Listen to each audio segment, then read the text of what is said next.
Colombia's second-largest rebel group, the National Liberation Army, or ELN, freed 2 hostages this past week. They were the last 2 held by the group, and their release cleared a government requirement so formal peace talks could begin.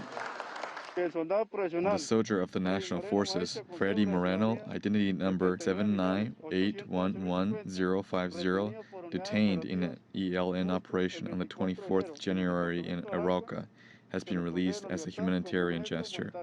Monday's release of the soldier Freddy Moreno came days after the release of 62-year-old former Congressman Odin Sanchez. He had been held for 10 months.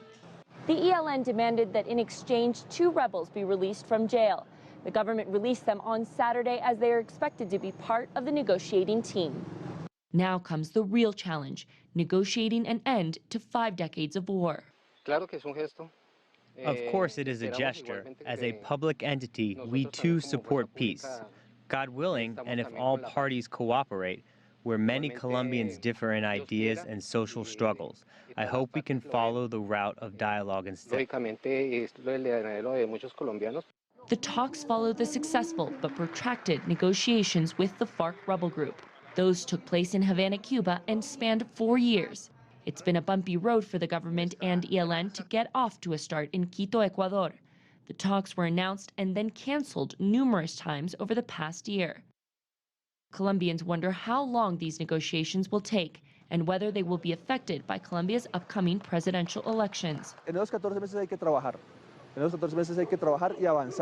In the next 14 months, they will have to work hard and advance. If they do that, then a new government will have to value the negotiations.